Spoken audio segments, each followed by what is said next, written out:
ಕರ್ನಾಟಕದಲ್ಲಿ ಕೃಷಿ ಮಾಡೋ ರೈತರಿಗೆ ವಿದ್ಯುತ್ ಸಮಸ್ಯೆ ಒಂದು ದೊಡ್ಡ ತಲೆನೋವಾಗಿದೆ. ಲೋಡ್ ಶೆಡ್ಡಿಂಗ್ ಆಗಿರ್ಬೋದು ಅಥವಾ ಅಸಮರ್ಪಕ ವಿದ್ಯುತ್ ಪೂರೈಕೆ ಆಗಿರ್ಬೋದು, ರಾತ್ರಿ ವೇಳೆ ಮಾತ್ರ ವಿದ್ಯುತ್ ಸಿಗುವಂತಹ ಸಮಸ್ಯೆ, ಇದರಿಂದ ರೈತರು ತುಂಬಾ ಕಷ್ಟವನ್ನ ಅನುಭವಿಸ್ತಾ ಇದ್ದಾರೆ. ಇಂಥ ಒಂದು ಸಿಚುವೇಶನ್ ಅಲ್ಲಿ ರೈತರಿಗೆ ದಿನದ ಹೊತ್ತಿನಲ್ಲಿ ನಿರಂತರ ನೀರಾವರಿ ಸೌಲಭ್ಯವನ್ನ ಒದಗಿಸೋದಕ್ಕೆ ಒಂದೊಳ್ಳೆ ಸೊಲ್ಯೂಷನ್ ಅಂತಂದ್ರೆ solar pump set scheme. So ಹಾಗಾದ್ರೆ ಈ ಒಂದು ಸ್ಕೀಮ್ಗೆ ಹೇಗೆ ಅರ್ಜಿ ಸಲ್ಲಿಸೋದು?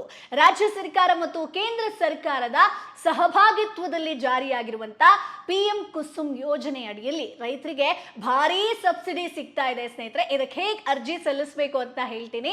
ಸೊ ಇಲ್ಲಿ ನಿಮ್ಗೆ ಕೇಂದ್ರ ಸರ್ಕಾರದಿಂದ 30% ಸಬ್ಸಿಡಿ ಸಿಗುತ್ತೆ, ರಾಜ್ಯ ಸರ್ಕಾರದಿಂದ 30% ಸಬ್ಸಿಡಿ ಸಿಗುತ್ತೆ. ಅಂದ್ರೆ ಒಟ್ಟು 50% ಸಬ್ಸಿಡಿ ಸಿಗುತ್ತೆ. ಅದೇ ಸಾಮಾನ್ಯ ರೈತರಿಗೆ ಸುಮಾರು 60% ವರೆಗೆ ಸಿಗುತ್ತೆ.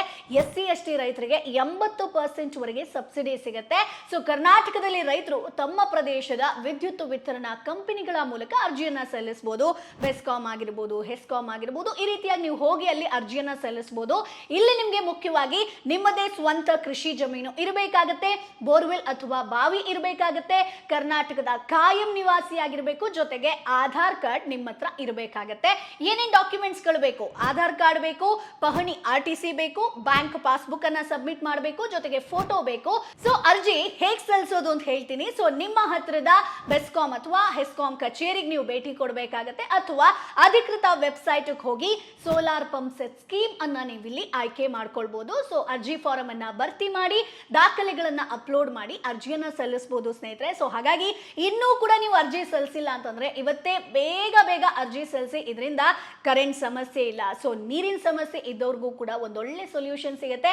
ನಿಮ್ಮ ಬೆಳೆ ಫಲವತ್ತಾಗಿ ನಿಮ್ಮ ಕೈಗೆ ಸೇರುತ್ತೆ. ಸೊ ಹಾಗಾಗಿ ಬೇಗ ಅರ್ಜಿಯನ್ನ ಸಲ್ಲಿಸಿ. ಈ ವಿಡಿಯೋವನ್ನ ಒಂದಷ್ಟು ಜನರಿಗೆ ಶೇರ್ ಮಾಡೋದನ್ನ ಮರಿಬೇಡಿ. ಜೊತೆಗೆ ನಮ್ಮ ಚಾನೆಲ್ನ ಈ ಕೂಡಲೇ ಸಬ್ಸ್ಕ್ರೈಬ್ ಮಾಡಿ. Boss Vala, B the boss.